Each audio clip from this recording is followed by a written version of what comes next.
I hope you guys are having a good day. I want to cover good things about the Cold War beta because there's so much negativity around this beta right now.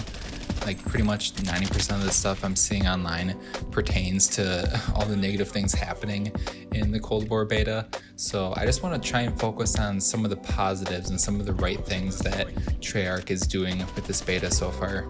Before I get into it, if you guys could please like and subscribe so you can watch more awesome Call of Duty videos like this and Valorant content as well. I'll be uploading around 2 to 3 times a week. The first thing is the guns. Overall, they feel really good. They handle well and sound gritty and realistic. There is some recoil in some of the guns, which adds a bit of controlling skill to it, which I actually really enjoy. I wish that they added a little bit more overall actually, but for the most part it doesn't really seem like that there are too many lasers in this game unless if you deck out a gun with all the right attachments. They also removed flinch, so we'll be getting no more lucky headshots in the game.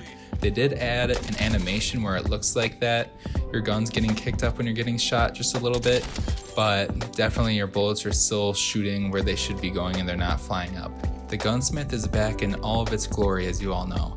And this time around they actually show you more in-depth stats about your guns, so you're not really guessing about what the attachments do.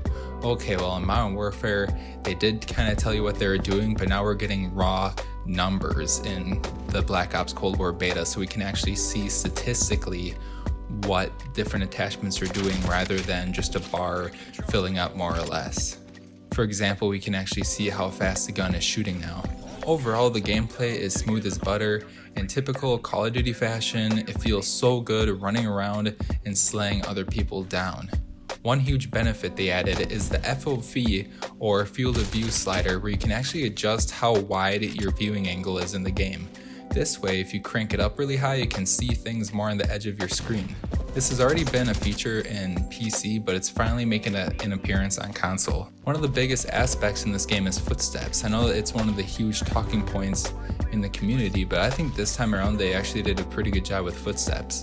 I do think the volume for teammate footsteps is a little bit loud. They could lower it a little bit, but as far as tracking enemy footsteps, I've had a fairly easy time being able to figure out exactly where an enemy is going just by listening to them.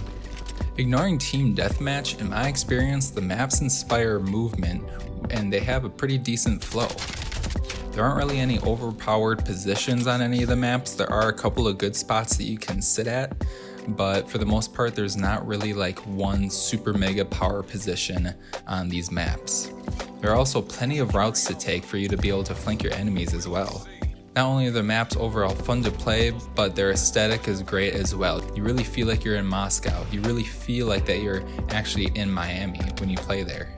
This has to do with all the added areas that they have in the map, just with scenery, the sky, and they even have some music playing in certain parts of the map as well. One issue has been lighting with the maps and kind of like the visibility of seeing enemies and everything.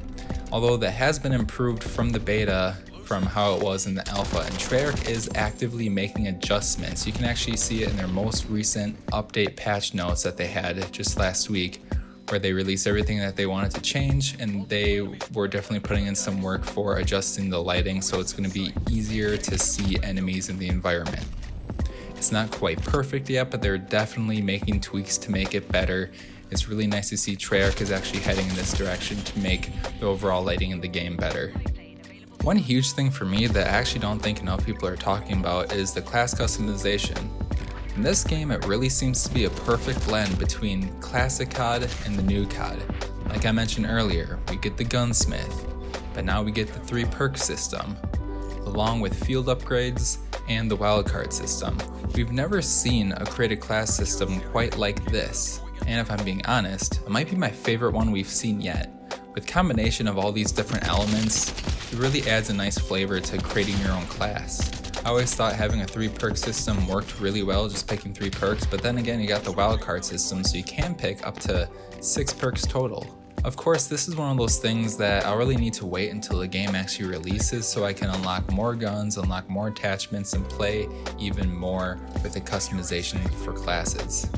And for the most part, I am pretty excited to see where like Warzone's gonna go and also how Zombie's gonna be as well in Black Ops Cold War. And when you look at it too, overall multiplayer has been on a downspin in the past decade, but when you look at the last 4 CODs, we had World War II, Black Ops 4, Modern Warfare, and now Cold War. Overall, in my opinion, multiplayer is trending in the right direction. I do think Cold War has a lot of good pieces set in place to make this a successful multiplayer experience. Now yes, there are plenty of negative things that we could all complain about all day, but I just wanted to try and focus on some of the positives that we've seen so far from the beta. In the beta this next upcoming weekend, we're going to be seeing even more changes, and I'm excited to see what types of things that they've changed. And keep in mind too, we haven't even seen all the maps, or we haven't even really gotten to spend a whole lot of time with most of the guns in this game. The beta does give you a decent first impression, but there's still, I think, so much more left to uncover in the Cold War multiplayer. Thank you guys so much for watching. Please like and subscribe if you haven't already for more awesome Call of Duty videos as well as Valorant content. Take it easy, guys.